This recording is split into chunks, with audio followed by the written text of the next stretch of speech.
when the Equal as One community began its journey in 2016. Our goals was to emphasize the spirit of human kinship by providing an opportunity for compassionate people to help fund an effort that is aligned with their sense of purpose. The effort of giving brothers and sisters in undeserved rural communities a chance at a better life through healthcare and education.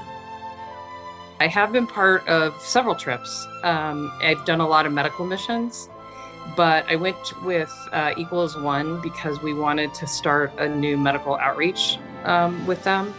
And I've never been to Nigeria, so I thought that would be great to experience another culture and hopefully start a new program. When I was in high school, I went on a mission trip to Mexico when I was like 16 or 17. We stayed at an orphanage and laid the foundation for a church and got to know the people and the culture and all that. I was inspired to join the Equal as One's trip, kind of equal parts soul searching / adventure. I was kind of felt stuck in a rut a little bit with work and life and trying to figure out my purpose a little bit more, I think. And so kind of this, on the one hand, it was getting out of the hamster wheel a little bit and kind of rediscovering a sense of purpose. This was my third mission trip, but my first medical missions trip. I work as a hospice and home care nurse, and I'd always wanted to do a medical missions trip, and the opportunity was presented to me. A friend asked me about going to Africa on this trip, so I was more than enthused. Following the time of our formation, we took an initial phase to lay out a clear vision of our work. During this period, fortunately, we were able to find willing partners from individuals to institutions who've donated time, talent, and resources. With short mission trips over the past 2 years, we've done the preliminary but essential work of forming a relationship with the first rural community we serve. I think the biggest thing is all of the stuff I've been reading and hearing about Nigeria. It sounds like it's a country that's doing a lot of growth, and I wanted to be a part of supporting that. I think there's a lot happening that is important, and the people of Nigeria seem to be wanting to move forward, and anything we can do to enable that was important to me. That quote about how the people who have the least typically will give the most, that always rings, like it's just ringing, reverberating in my head that whole time. There were so many people that volunteered their time and their energy and their knowledge of the area and everything else. You have a vested interest in wanting to see it succeed, and you are likely to do what's necessary to protect it.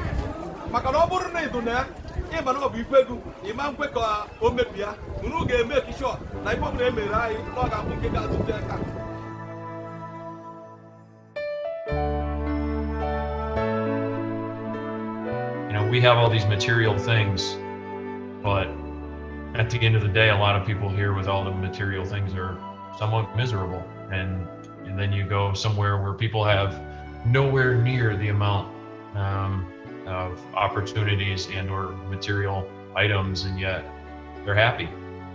They're fulfilled. They have a sense of purpose. I think we probably could have stayed there another 3 weeks and still not have been able to see all the people that came to the clinic. The community, they came, they wanted us there. They needed us there.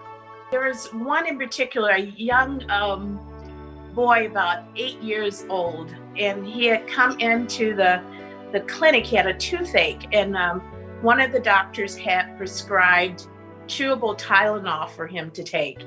And so I was going over the instructions with him, and most of the, I'd have to say all the children could speak English.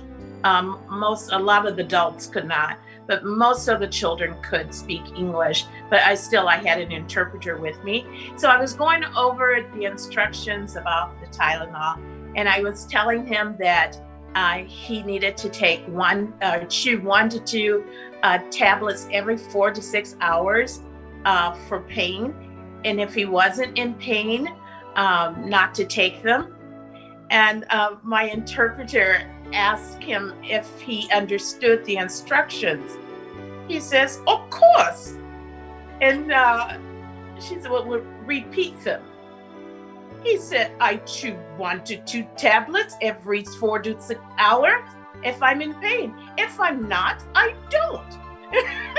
So it was just this this 8-year-old, and he was kind of rather indignant. It's like, that was so simple. Why are you asking me if I understood it? So that little boy is like, you go, little man. There was one particular patient that needed a very routine surgery for their child, and they had been unable to do so. And the mother was just distraught, and the local pastor had actually brought her in. And we were able to work with the pastor, the team, and the mother, and we were able to figure out a way to get the surgery done and the issue taken care of for the child. And seeing that is always a huge boost for me, because the reality is things have to get done for us to be healthy. And when groups come together like that, it's always encouraging to see people working together to bring about the best outcome that can possibly be. I don't remember where we were, but we were at a kind of a school or whatever, and there was a chalkboard, and there was this woman who had her little girl, who's roughly the same age as my son was at the time, just maybe 1.5, something like that. So I don't know if she was as much a patient as, we just had somehow made a connection and started drawing on the chalkboard and, having a good time. I feel like Equal as One did a really good job managing the resources we had donated to the trip. They used the medication very appropriately, and the medication that was left over, we were able to leave with someone in country that was going to be able to hand them out and use them appropriately, which was good to see, because you never want to just bring the meds back. So that was encouraging. I also felt like they were doing a lot of development work in the community and making inroads with the people that could provide support.